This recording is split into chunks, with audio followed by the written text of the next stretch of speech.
आधी रात थी, मेरी 70वीं सालगिरह का ठीक 12 बजा और वो पुराना बटन वाला मोबाइल अपने आप ऑन हो गया। काली स्क्रीन नीले उजाले से चमकी और एक आवाज आई, जन्मदिन मुबारक मीरा, तुम 70 तक पहुंच गईं। अब असली खेल शुरू।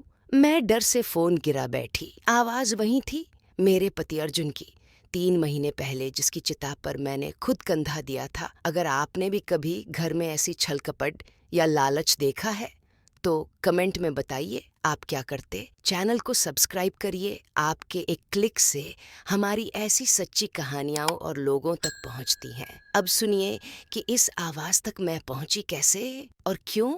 यह रात मेरी जिंदगी बदल देगी। 3 महीने पहले की बात है। दिल्ली की ठंडी दोपहर, गुरुग्राम स्थित ऑफिस में अर्जुन मेहरा, मेरे 65 नहीं, पूरे 68, लेकिन काम में ऐसे डूबे रहते जैसे 30 के हों, कुर्सी पर ही गिर पड़े। दिल का दौरा। उनके टेबल पर अभी भी नीली फाइलें, फैक्ट्री के प्लान और चाय का आधा भरा हुआ कुल्हड़ रखा था। स्टाफ उन्हें अस्पताल ले गया, पर रास्ते में ही सब खत्म।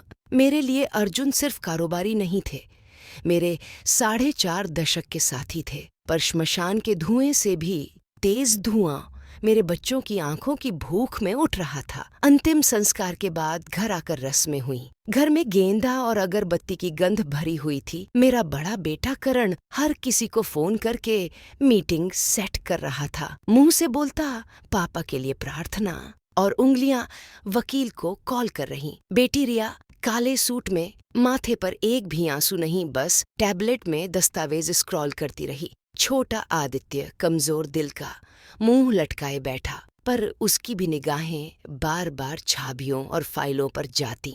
मैं कोने में चौकी पर बैठी सब देखती रही। 4 दशक बाद भी मेरे बगल की जगह खाली थी। कोई संतान मेरे पास बैठने नहीं आई। 2 दिन बाद हम अधिवक्ता शर्मा के ऑफिस पहुंचे। कनॉट प्लेस की ऊंची बिल्डिंग, कांच की दीवारें, अंदर घुसते ही ठंडी ऐसी और चमचमाती मेजें। शर्मा जी ने फाइल खोली और वही सूखी आवाज जो वकीलों की होती है शुरू कर दी। मैं अर्जुन मेहरा स्वस्थ दिमाग से अपनी अंतिम वसीयत घोषित करता हूँ। हर शब्द मेरे सीने पर हथौड़ा लगता। बड़े बेटे करण को मेहरा इंडस्ट्रीज के 40% शेयर, गुरुग्राम की फैक्ट्री और चल रहे प्रोजेक्ट। करण के होंठ मुस्कुराए, कुर्सी पर ऐसे पीछे को ढंसा जैसे गद्दी उसी की हो।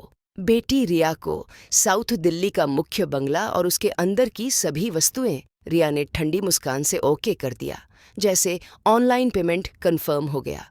छोटे बेटे आदित्य को कंपनी के 20% शेयर, कार कलेक्शन और फार्म हाउस। आदित्य ने राहत की सांस ली। मैं इंतजार करती रही। आखिर मैं भी तो उसकी पत्नी थी। 45 साल की हमसफर। शर्मा जी ने पन्ना पलटा।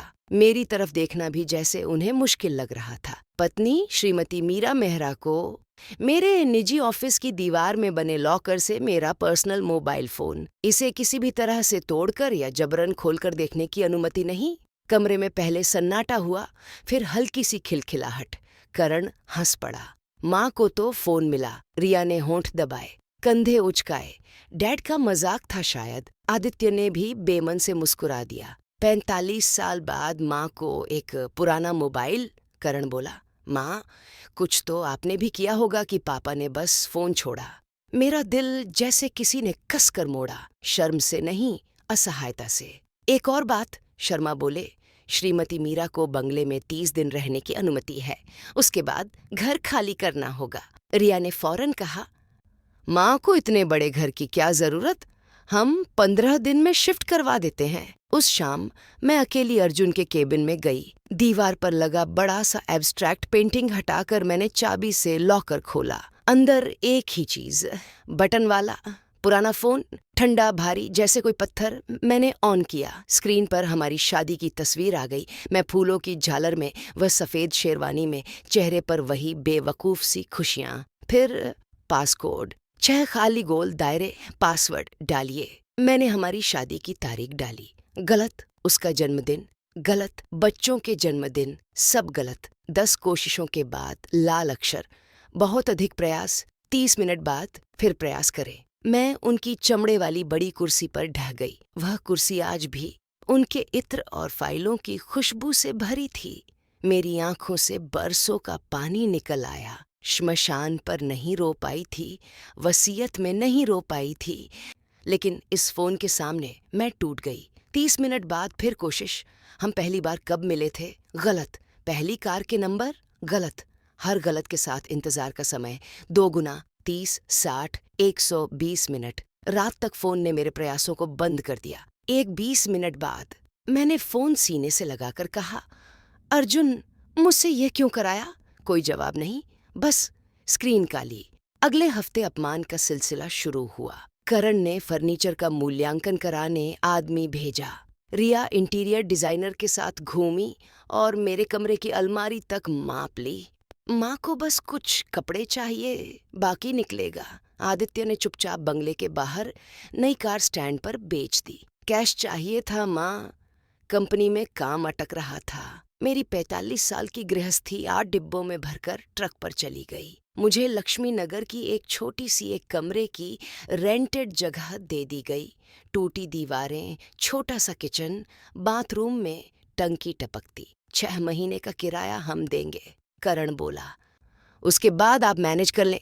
आपकी उम्र 8 है, तो ऐसा नहीं। मैंने सिर झुका लिया।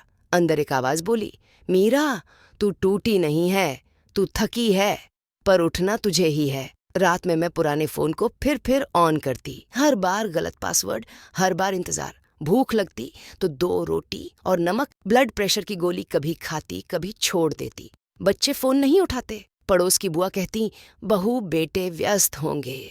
मुझे समझ आता, व्यस्त नहीं, बेपरवाह।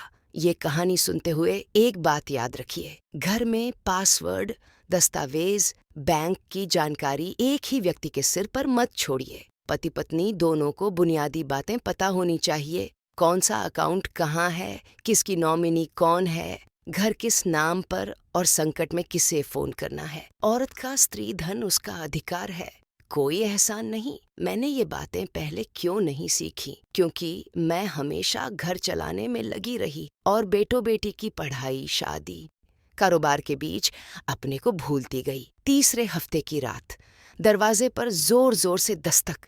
मकान मालिक चिल्लाया, 2 महीने का किराया बाकी है, कल तक नहीं दिया तो निकलिएगा। मैंने हाथ जोड़कर 2 दिन मांगे। उसने बदतमीजी से कहा, अंतिम मौका। मैं वापस कमरे में आई तो फोन को घूरती रही। यह वही फोन था जो अर्जुन ने छोड़ा था। क्यों? अपमान कराने के लिए या मुझे सिखाने के लिए? काश वह एक चिट्ठी लिख जाते, पर नहीं। उन्होंने पहेली छोड़ी, जिससे या तो मैं टूट जाऊं या फिर समझदार बनकर उठ खड़ी हो। अगली सुबह मैं कनॉट प्लेस गई, करण के ऑफिस। रिसेप्शन पर लड़की ने ऊपर भेजने से मना कर दिया। अपॉइंटमेंट नहीं है। मैं लॉबी की बेंच पर 3 घंटे बैठी रही। जब करण निकला तो उसके साथ 2 बड़े लोग थे। मैंने कहा, बेटा 2 मिनट। उसने लोगों को आगे भेजकर ठंडी नजर से पूछा, क्या है? मेरे पास टाइम नहीं। मैंने कहा, मुझे किराया देना है, थोड़ा मदद कर दे। उसने घड़ी देखी, हमने पहले दे दिया था। मैनेज करो, क्लीनिंग का काम कर लो। एजुकेशन तो है नहीं तुम्हारे पास।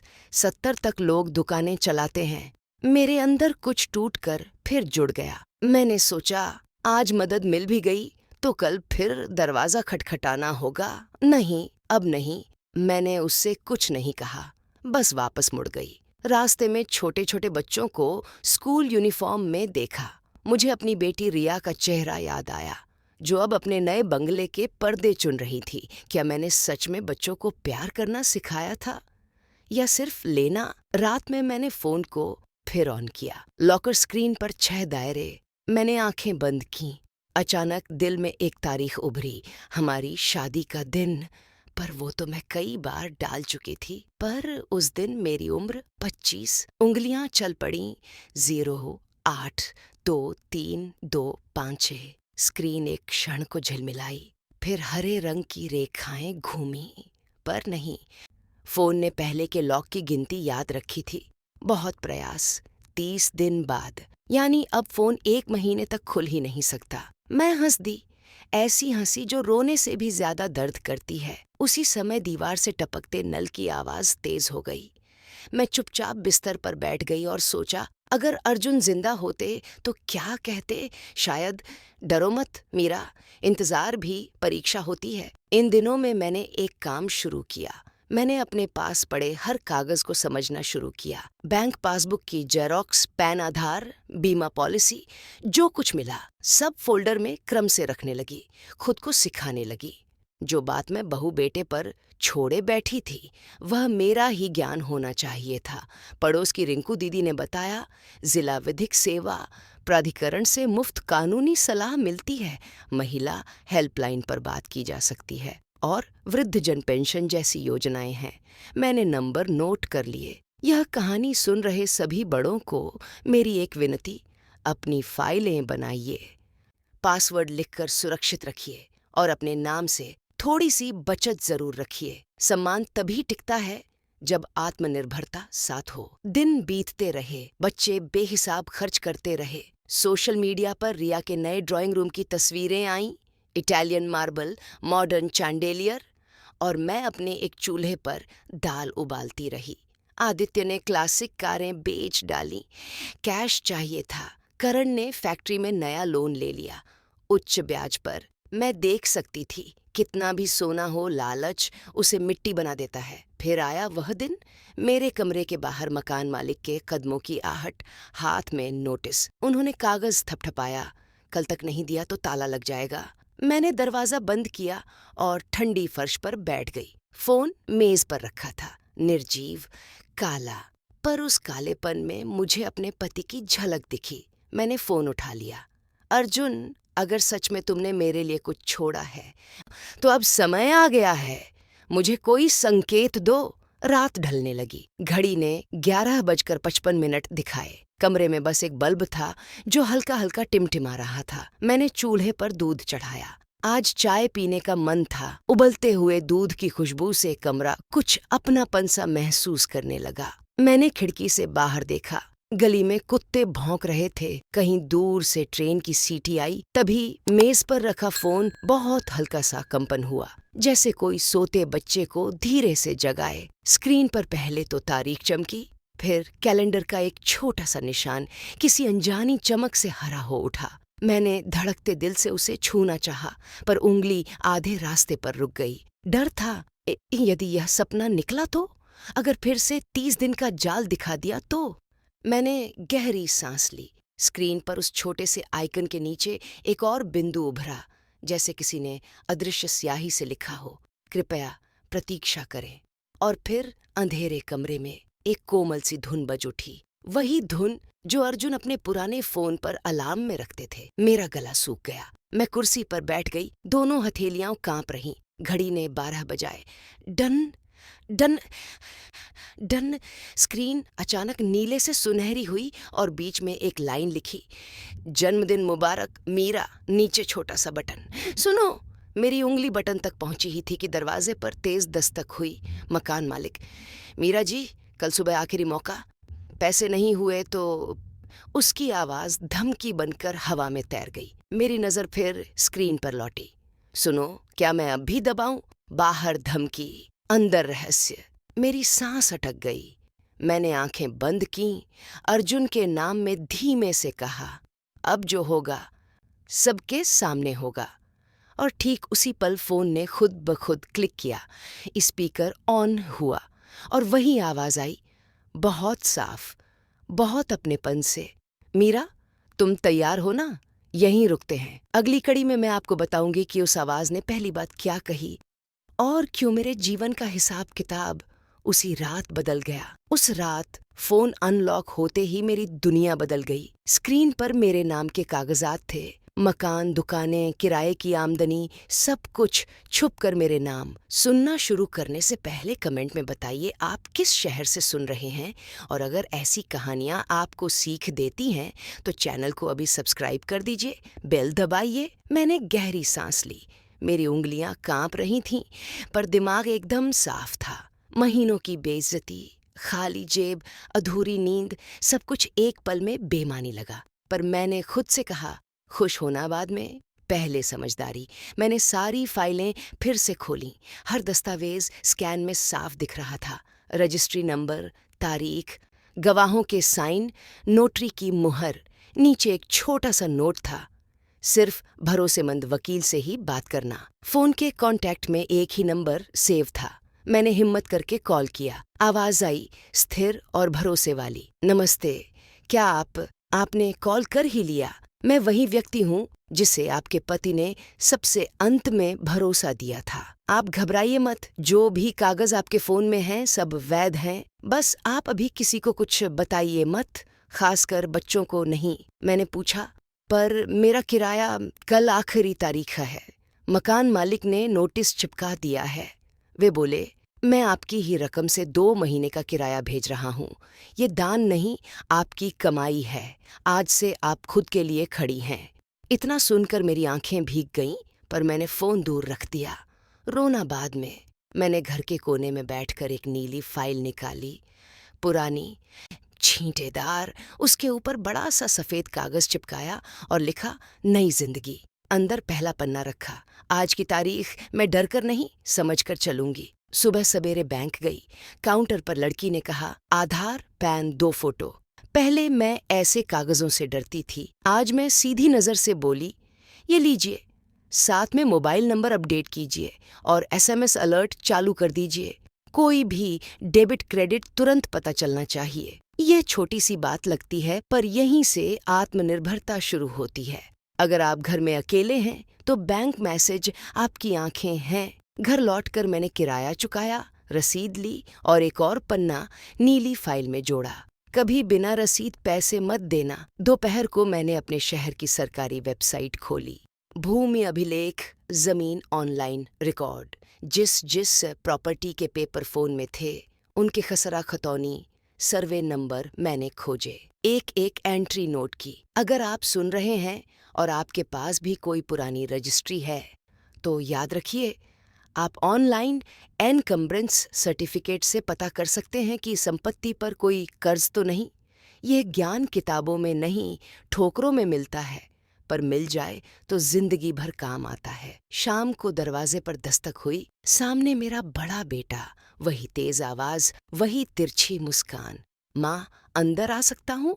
पहले वो माँ शब्द मिठास लगता था, आज कांटे जैसा। मैंने दरवाजा आधा सा खोला। कहिए। वह कमरे में झांकता रहा, जैसे कोई निरीक्षण कर रहा हो। आपसे एक बात करनी थी, पावर ऑफ अटॉर्नी साइन कर दीजिए। बस औपचारिकता है, हम सब संभाल लेंगे। मैंने सीधे कहा, मैं कुछ भी खाली कागज पर साइन नहीं करती। दस्तावेज पढ़कर, समझकर, अपने वकील से दिखाकर ही। वह चौंक गया। शायद उसे वही पुरानी डरपोक औरत चाहिए थी। वो पलट कर बोला, आपको पता है ना, कंपनी में हालात खराब हैं। पापा ने कर्ज छोड़ रखा था, हमें आपकी मदद चाहिए। मैंने शांत स्वर में कहा, बिना पढ़े कुछ भी नहीं। वो झुंझलाया और चला गया। मैंने दरवाजा बंद किया, कुंडी चढ़ाई और दीवार से टिक कर खड़ी रही। डर लग रहा था, हाँ, पर अब डर ऊपर नहीं, समझदारी ऊपर थी। मैंने फोन पर 112 सेव किया, साथ में सीनियर सिटीजन हेल्पलाइन भी। अगर आप अकेले रहते हैं, ये नंबर कागज पर लिखकर फ्रिज पर चिपका दीजिए। मदद बुलाने में शर्म मत कीजिए, यह डर नहीं, बुद्धि है। अगले दिन वकील ने मुझे छोटे से दफ्तर में बुलाया। लकड़ी की मेज, फाइलों की खुशबू, खिड़की से आती धूप। वे मुस्कुराए, आज से हम हर चीज लिखित में करेंगे। जो लोग आपको सिर्फ साइन कहकर दबा रहे हैं, वे सबसे ज्यादा डरते हैं लिखित सच्चाई से। और हाँ, आपका जन्मदिन आने में अभी समय है। उसी दिन सब कुछ खुलकर सामने आएगा। तब तक शांति से अपनी ढाल बनाइए, दस्तावेज, बैंक, SMS अलर्ट और अपना आत्मविश्वास। मैंने कहा, मेरे पास आर्किटेक्चर का पुराना काम था, सालों पहले छोड़ दिया। उन्होंने उत्तर दिया, यही तो आपकी ताकत है। आज से आप कोई छोटा सा प्रोजेक्ट लीजिए। कमाई जरूरी नहीं, काम जरूरी है।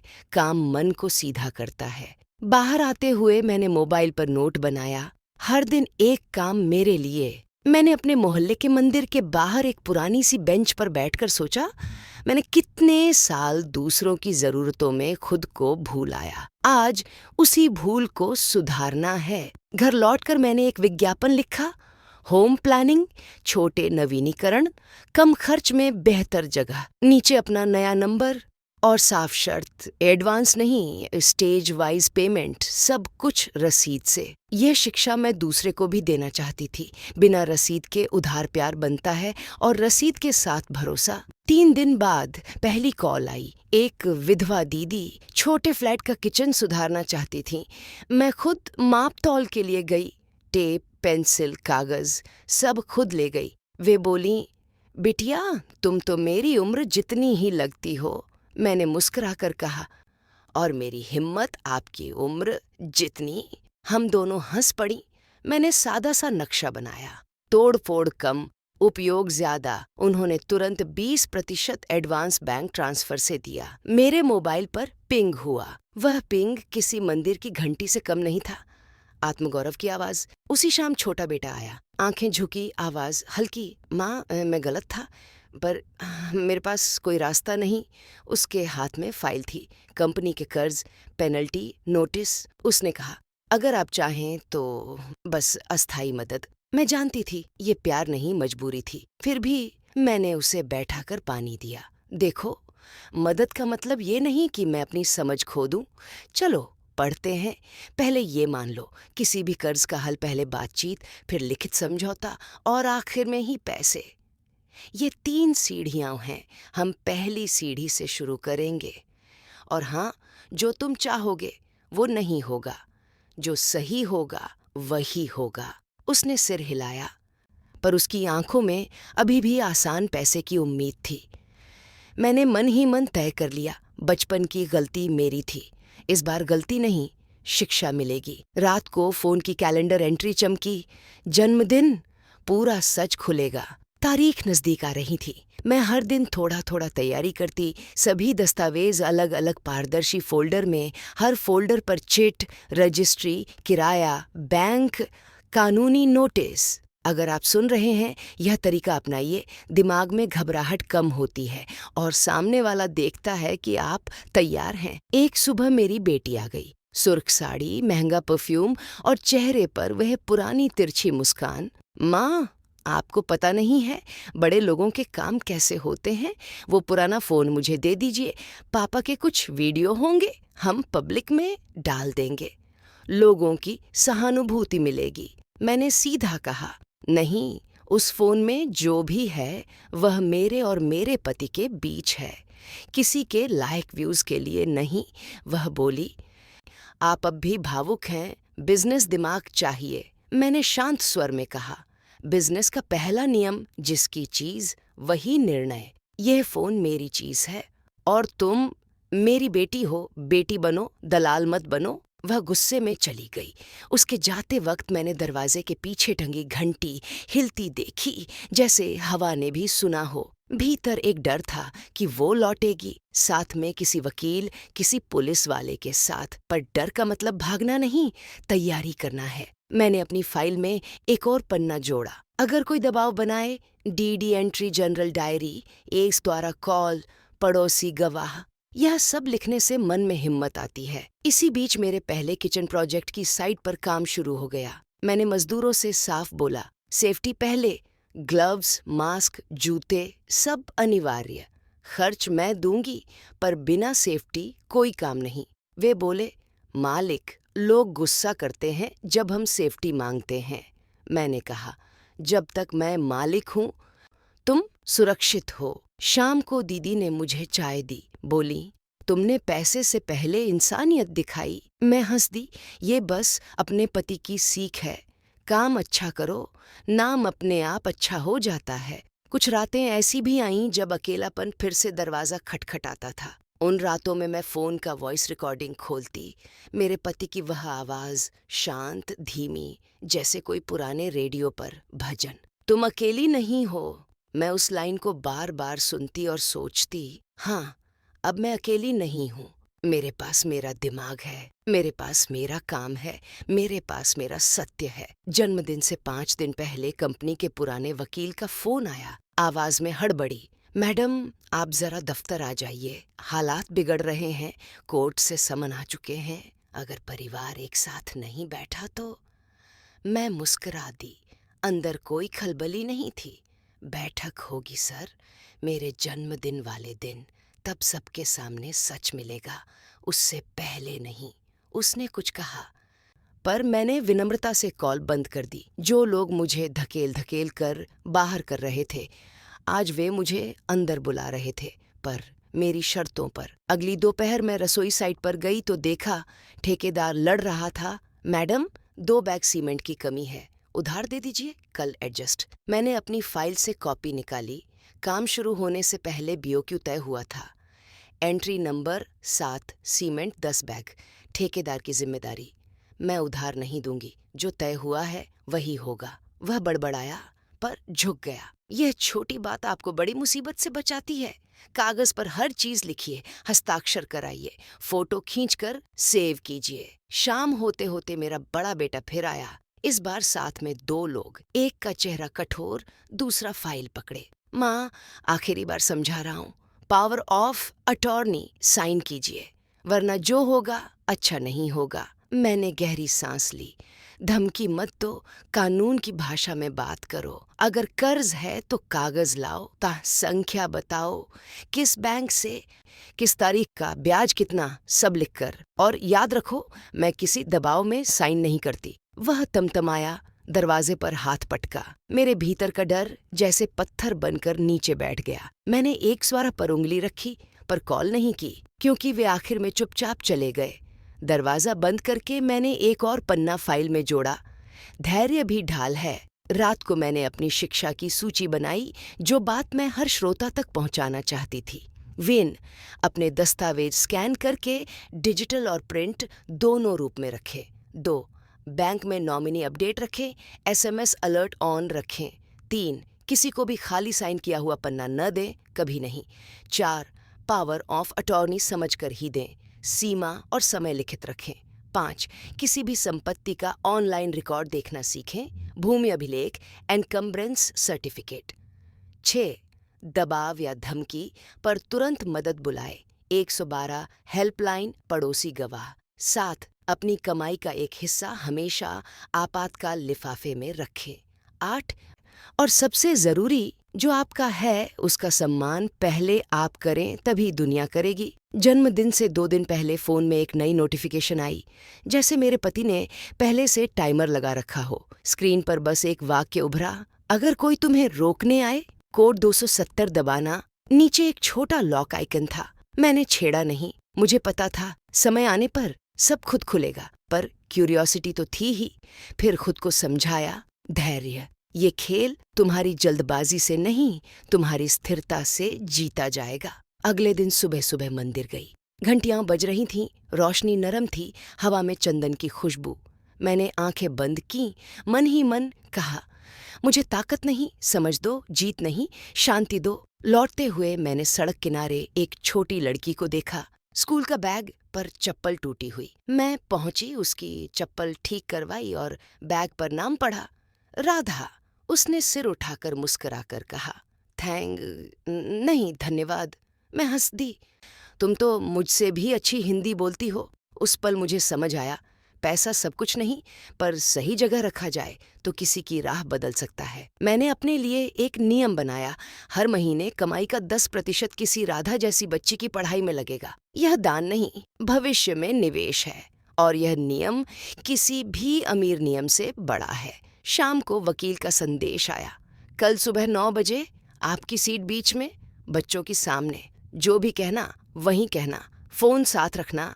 मैंने ठीक है लिखा, फिर अपने छोटे कमरे में सब कुछ व्यवस्थित किया। फाइलें बैग में, पानी की बोतल, चश्मा, एक कलम, छोटा सा गणेश जी। रात को नींद उथली थी, पर डर नहीं था। गायब हो चुका था वो पुराना कांपना। अब दिल में एक अजीब सी स्थिरता थी, जैसे तूफान के बीच कोई शांत दीपक। अगली सुबह नहीं, उससे ठीक पहले मध्य रात्रि को फोन ने हल्की सी घंटी बजाई। मैंने देखा कैलेंडर अलर्ट, गिनती शुरू, 24 घंटे। साथ में वही छोटा लॉक आइकन चमका ऐड और इस बार अपने आप खुल गया। स्क्रीन पर एक नया फोल्डर उभरा। सबूत, अंदर video, audio, bank statement, email, सब कुछ क्रम से, तारीख के साथ। मेरे पति ने जैसे समय को बोतल में भर कर रख दिया हो। मेरी उंगलियां स्क्रीन पर रुक गईं। पहला वीडियो थंबनेल, मेरा बड़ा बेटा एक मीटिंग में, वही जोश, वही घमंड। दूसरा, एक दस्तावेज पर गलत एंट्री। तीसरा, किसी ठेकेदार के साथ गलत सौदा। और सबसे ऊपर एक ऑडियो, मेरे पति की आवाज, अगर वे तुम्हें दोबारा अपमानित करें, ये चला देना, सच अपने आप बोल देगा। मेरे होंठ कांपे, आंखें गीली हुईं, पर मैंने वीडियो प्ले नहीं किया। मैंने फोन लॉक किया, बैग में रखा और खुद से कहा, सच केवल बदला लेने को नहीं, बदलाव लाने को चलाना। मैंने अलमारी बंद की ही थी कि दरवाजे पर 3 कड़क चोटें पड़ी। धड़ धड़ धड़ आवाज, जानी पहचानी, पर आज और कठोर। बाहर से आवाज आई, दरवाजा खोलो अभी। मैंने घड़ी देखी, रात के ठीक 12। हवा में अजीब सी ठंडक थी। मेरी उंगलियां बैग के भीतर फोन तक गईं, जहां सबूत फोल्डर अभी अभी जागा था। मैंने चैन खींची, कुंडी आधी की और दरवाजे की दरार से बोली, कौन? बाहर से हंसी आई, धीमी मगर खतरनाक। माँ, हम ही हैं और आज बात खत्म करके ही जाएंगे। मैंने बैग की जिप थोड़ी और बंद की। दिल में एक ही वाक्य दोहराया, जो सही है वही होगा। फिर कुंडी की ओर हाथ बढ़ाया और कहानी यहीं थमती है। सुबह की बैठक से सिर्फ कुछ घंटे पहले, जब सच और झूठ के बीच आखिरी दरवाजा खुलने वाला था। धड़ धड़ धड़। आधी रात थी। दरवाजे पर 3 कड़क चोटें पड़ी। बाहर से वही आवाज, मगर पहले से ज्यादा कठोर, दरवाजा खोलो अभी। अगर आप यहाँ तक कहानी सुनते सुनते जुड़ गए हैं तो पहले कमेंट में लिखिए आप किस शहर से सुन रहे हैं। और सीख वाली कहानियाँ पसंद हों तो चैनल को सब्सक्राइब कीजिए। आपका एक क्लिक हमें ऐसी सच्ची मददगार कहानियाँ लाने की ताकत देता है। मैंने चैन हल्का छोड़ा, दरार से देखा। मेरे बड़े बेटे के साथ 2 अनजाने लोग, एक के हाथ में फाइल, दूसरे की आंखों में घमंड। मैंने शांत आवाज में कहा, रात के 12 बजे क्यों? बड़ा बोला, माँ, पावर ऑफ अटॉर्नी साइन कर दीजिए। कंपनी डूब रही है, कल सुबह मीटिंग है, उससे पहले सब हमारे नियंत्रण में आना चाहिए। मैंने बैग के अंदर उंगलियां फिसलाईं।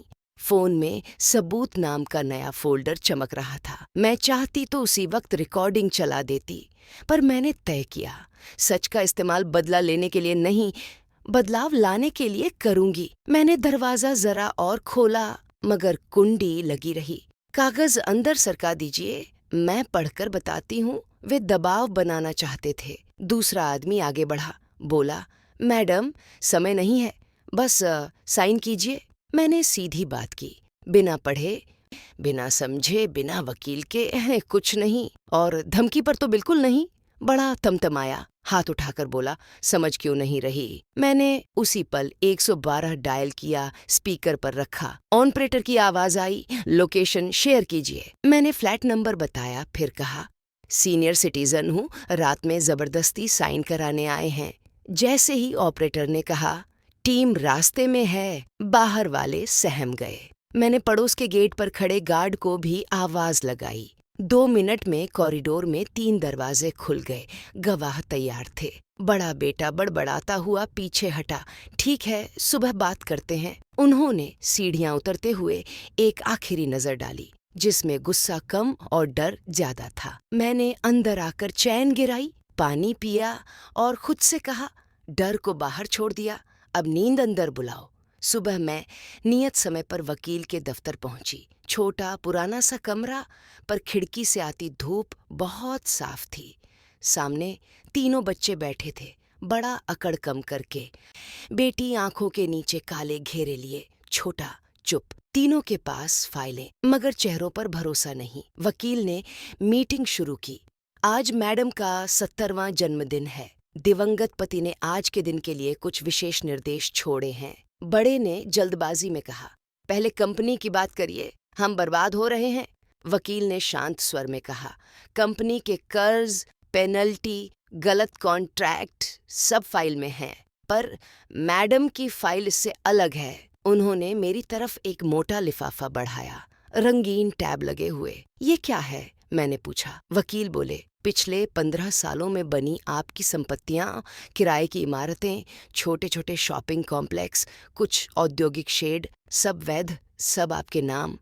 कुल अनुमानित मूल्य सैकड़ों करोड़, और एक अलग कंपनी में लगाए फंड जिसका नियंत्रण भी आपके पास है। कमरे में सन्नाटा। बड़े बेटे के माथे पर पसीना आ गया। बेटी ने फुसफुसाकर कहा, ये कैसे? वकील ने दस्तावेज पर उंगली रखी।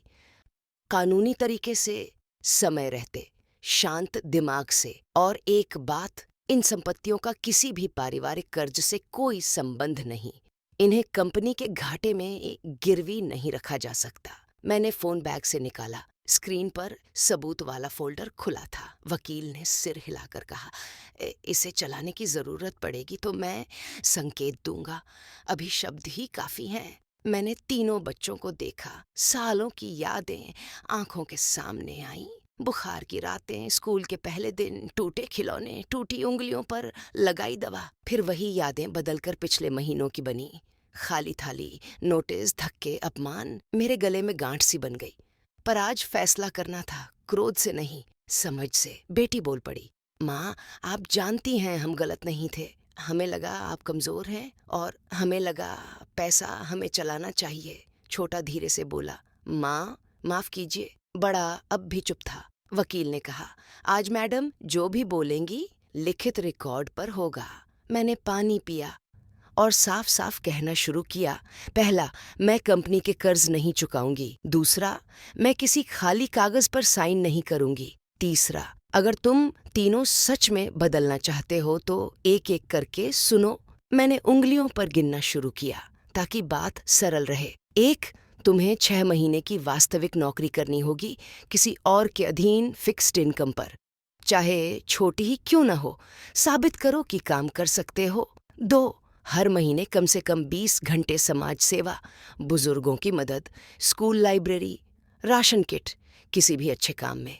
3, खर्च लिख कर चलो, बजट बनाओ, रसीदें संभालो, कैश बुक रखो। 4, मेरे साथ कोई भी वित्तीय बातचीत सिर्फ लिखित में, ईमेल या पत्र, मौखिक वादा शून्य। 5, किसी भी तरह के दबाव, धक्का मुक्की, आधी रात की दस्तक एक बार भी तो मेरे फोन का सबूत फोल्डर सीधे पुलिस और कोर्ट को जाएगा। 6 महीने के बाद मैं देखूंगी कौन ईमानदारी से बदला।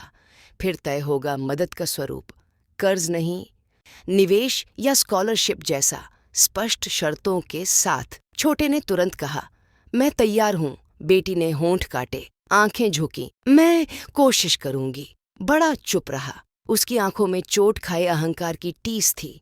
उसने धीरे से कहा, माँ, आपने हमें अंधेरे में रखा। मैंने विनम्र पर दृढ़ स्वर में कहा, नहीं, मैं अंधेरे में थी, आज रोशनी है, मेरे लिए भी, तुम्हारे लिए भी। वकील ने पेन उठाया। इन शर्तों का एक MOU बनाते हैं, सरल भाषा में, 3 सिग्नेचर, 2 गवाह, एक कॉपी सबके पास। मीटिंग खत्म होने पर तीनों उठे। छोटा मेरे पांव छूने झुका।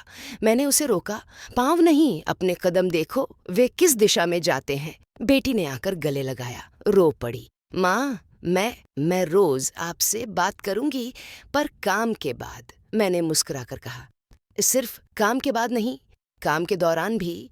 जब मेहनत में पसीना निकलेगा तब फोन लगाना, आवाज में सच्चाई आती है। बड़ा बाहर तक मेरे साथ चला, फिर धीमे से बोला, माँ, रात की हरकत गलत थी, मैं खुद से भी शर्मिंदा हूँ, पर क्या एक सवाल पूछ सकता हूँ? क्या सचमुच आपके पास इतना सब है? मैंने सीधे उसकी आंखों में देखा। मेरे पास अब सबसे बड़ा धन है, मेरी समझ, बाकी सब बस औजार है। वह कुछ क्षण खड़ा रहा, फिर बोला, मैं शर्तें मानूंगा।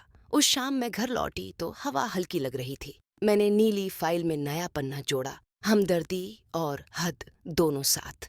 अगले हफ्ते से मेरी रेनोवेशन साइट पर काम तेज हुआ। मैंने मजदूरों के लिए ठंडा पानी, साफ शौचालय और सेफ्टी गियर का इंतजाम किया। दीदी ने हंसकर कहा, तुम तो कॉन्ट्रैक्टर से ज्यादा इंसान हो।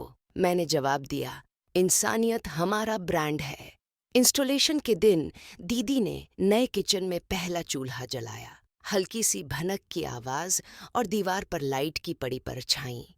मेरे दिल में दिया सा जल गया। मैंने मन ही मन कहा, धन का अर्थ दूसरे के घर में उजाला। इसी बीच मेरे फोन पर हर दूसरे दिन छोटे और बेटी के मैसेज आने लगे। जॉब मिल गई, एंट्री लेवल, स्कूल लाइब्रेरी में वॉलंटियरिंग की, आज पहला बजट बनाया। मैं हर मैसेज पर बस एक लाइन लिखती, रसीद रखो, रिकॉर्ड रखो, रोज थोड़ा सीखो। बड़े का कोई संदेश नहीं आया। एक हफ्ता, फिर 2, फिर 3। मैंने उसे लिखा, चुप्पी भी जवाब है, पर सीख का सबूत चाहिए। कोई उत्तर नहीं। 3 हफ्ते बाद रविवार की सुबह दरवाजे पर हल्की सी दस्तक हुई। इस बार धड़ाम नहीं, बस एक विनम्र ठक ठक। मैंने खोला। बड़ा बेटा खड़ा था, साधारण कपड़ों में, हाथ में एक मोटा फोल्डर, अंदर cash book, bank statement, volunteering के फोटो और नीचे एक अपॉइंटमेंट लेटर, सेल्स ट्रेनी। उसने कहा, मैंने शर्तें मान ली। मैंने गलती की थी, कमाई देखी, कमाने की मेहनत नहीं, अब पहले मेहनत फिर कमाई। मैंने फोल्डर पलटा, हर पन्ने पर तारीख थी, हस्ताक्षर थे। मैंने सिर हिलाया, अच्छा, रास्ता लंबा है, पर पहला कदम सबसे कठिन होता है, वह तुमने उठाया।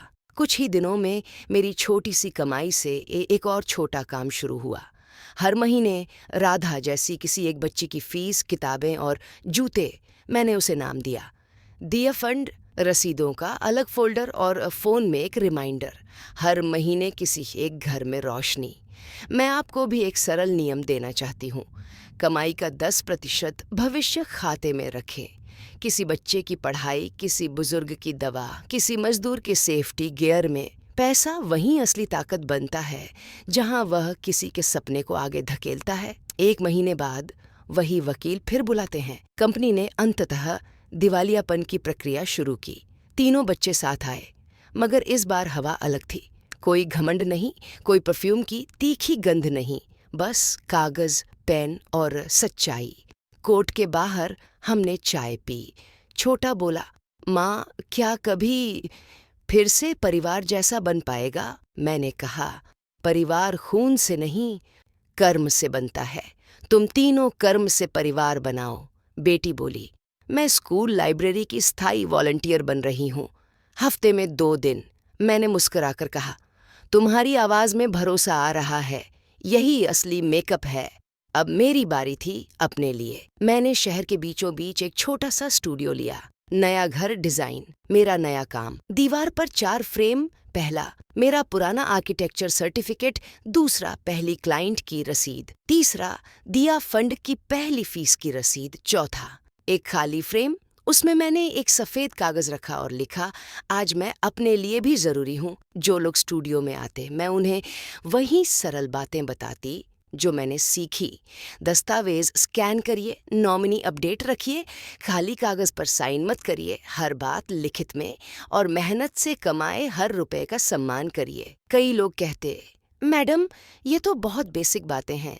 मैं कहती, बेसिक तभी बेसिक लगती हैं जब हादसा न हुआ हो। हादसे के बाद यही बातें जान बचाती हैं। एक शाम बड़ा बेटा स्टूडियो में आया, बोला, माँ, एक प्रोजेक्ट मिला है, सस्ती लागत में घर का इस्तेमाल बढ़ाना, क्या आप मदद करेंगी? मैंने मेज से पेंसिल उठाई। क्लाइंट कौन? उसने कहा, मैं खुद। किराए के छोटे से घर को बेहतर बनाना है, बजट छोटा है। हम दोनों हंस दिए। बात में मिठास थी, झूठ नहीं। मैंने ड्राइंग शीट पर रेखा खींची। बजट छोटा हो तो दिमाग बड़ा करना पड़ता है। रात को घर लौटी तो फोन पर मेरे पति की वही रिकॉर्डिंग धीरे धीरे चली। तुम अकेली नहीं हो। मैं मुस्कुराई और आखिर पहली बार उस सबूत फोल्डर को खोले बिना चैन से सो गई, क्योंकि अब उसके बिना भी मेरा सच मजबूत था। और सच बात यह है कि असली जीत अदालत में, खजाने में या तिजोरी में नहीं, अपने भीतर की शांति में मिलती है। अगर आप यह कहानी सुनकर यहाँ तक आए हैं तो 2 काम करिए। पहला, अपने घर का नीला फोल्डर आज ही बनाइए। आधार, पैन, बैंक, रसीदें, वसीयत से जुड़ी बातें, सबकी कॉपी। दूसरा, कमेंट में लिखिए, इस कहानी से आपने कौन सी एक सीख उठाई और आप किस शहर से सुन रहे हैं। आपकी एक लाइन किसी और की जिंदगी की शुरुआत बन सकती है। सब्सक्राइब करिए, बेल दबाइए और अगली बार तक याद रखिए, दिमाग, दस्तावेज और दिल तीनों साथ हों तो जिंदगी किसी भी तूफान के बाद भी नए घर की तरह बन सकती है।